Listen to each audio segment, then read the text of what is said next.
Gaurkoan, kontsultan askotan bilatzen diren erantzunez hitz egingo dizuet. Esnea bai edo ez, glutena bai edo ez, eta gantzak bai edo ez. Noski erantzunak ez dira insinpleak izaten, eta nik gaur nire iritzia emango dizuet. Lehenengoa, behi esnea bai edo ez. Gai honekin eztabaida ugari egonda. Batzuk behi esnearen defendatzaile sutsuak dira, eta beste batzuk guztiz kontrakoa. Ni erdibidean geratuko naiz eta zergatia azalduko dizuet. Alde batetik, kontra daudenen argudioak hauek izaten dira.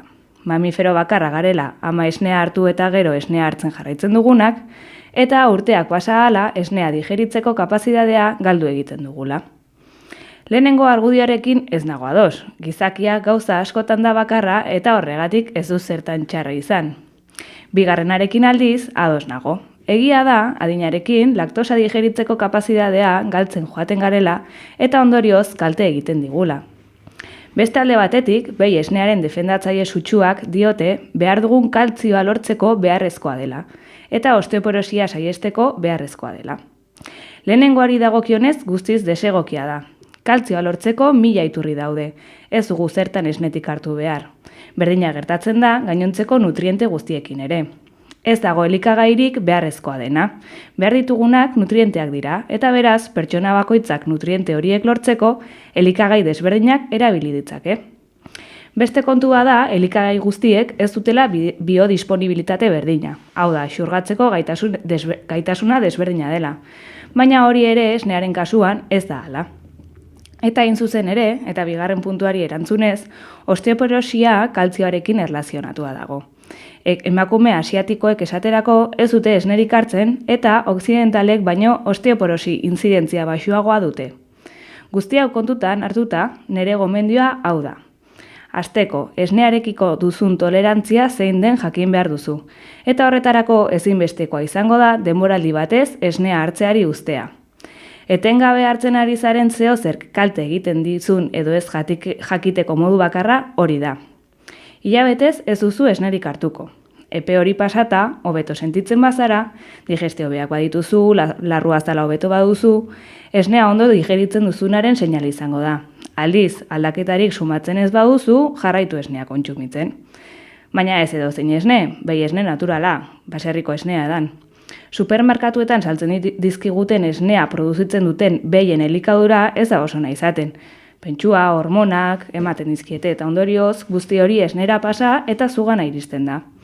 Bestalde, jogurtak eta fermentatuak digeritzen errezagoak izan ohi dira. Prozesuan laktosa dexente galtzen baitute. Baina kontuz jogurrekin ere. Jogur naturalak izan daitezela. Hau da, osagaietan agertu beharrekoa, hau da, behi esnea gehi azido laktikoak. Besterik ez, gogoratu gerez eta prozesatuagoa izan, orduan eta kaltegarriagoa dela. Eta gogoratu baita ere lakte hori gabe bizi gaitezkela, ez direla beharrezkoak. Bigarren galdera, glutena bai edo ez. Azken ikerketen ondoren, hautsa guztiak arrotu egin dira. Nutrizionista batzuk glutenik gabeko dietak demonizatu egin dituzte, eta esaterako glutenik gabeko dietak gaixotasun kardiobaskularrak izateko arriskua areagotzen dutela esan dute. Ikerketa honetako ondorietako bat hauxe izan delako. Glutenaren ingesta epe luzera begira ez da arazo kardiobaskularren areagotzearekin lotzen. Badago aldea, ez da? Glutenarekiko intolerantzia existitu egiten da eta askotan zeliakia izan gabe ere intolerantzia egon daitekela ikertuta dago. Horrez gain, ondo ez dakigun arren gaixotasun eta kasu askotan glutenik gabeko dietek onura dakarte. Beraz, kasuan kasu glutena hartuko dugu edo ez, baina argi geratu behar dena zera da glutena ez dugula beharrezkoa. Azkenik, gantzak bai edo ez, izkilarriz bai. Askotan demonizatu diren gantzak beharrezkoak ditu gure gorputzak. Gaian sakondu aurretik, goazen ikustera ze gantz mota desberdintzen diren. Alde batetik, gantz saturatuak ditugu. Hauek, gehien bat animali jatorrikoak izaten dira. Haien artean, gurina, estebeteak, lakteoak, kokolioa eta bar. Bestalde batetik, gantz insaturatuak ditugu. Eta hauek monoinsaturatuetan eta poliinsaturatuetan beriz ditzazkegu. Monoinsaturatuen artean oliba olioa eta aguakatea ditugu. Poliinsaturatuen artean berriz arrain urdinak eta bestelako olio vegetalak dauzkagu. Landare jatorriko olio hauek ez dira oso gomendagarriak izaten sukaldatzeko. Izan ere oso errez oxidatzen dira, batez ere temperatura altuetan, eta omega 6an aberatsak direnez, omega 3aren eta 6aren arteko oreka galtzea dakar. Beraz, talde honetako gantzak lortzeko arrain urdina kontsumitzea onena.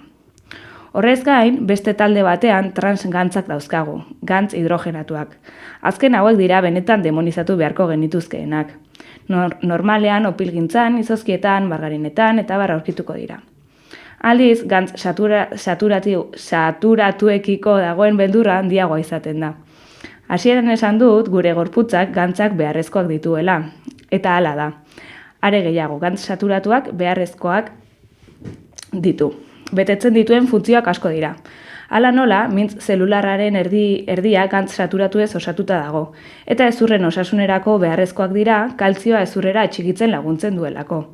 Noski, honekin ez dut esan nahi, edozein gantz saturatu jan behar dugunik. Ez da kontsumitu behar ditugun gantz guztiak saturatuak izan behar dutenik ere. Hau esan da, nere gomendioa, oliba olioa erabili sukaldatzeko, arrain urdinari tokia egin zure menuan, baita fruitu lehor eta aguakateari ere. Eta lakteoak hartzerakoan, zein aukeratzen duzun ondo begiratu. Askotan gantza ez jateagatik, azukredun produktu pila jaten baititugu. Eta gehiagizko azukre kontsumoa zertan bilakatzen da? Gantzan. Hauxe da guztia gaurkoz. Horrelako informazio gehiagorako sartu www.garazilizarraga.comen edo bestela Facebooken Garazilizarraga dietista eta nutrizionista bezala aurkituko nauzu.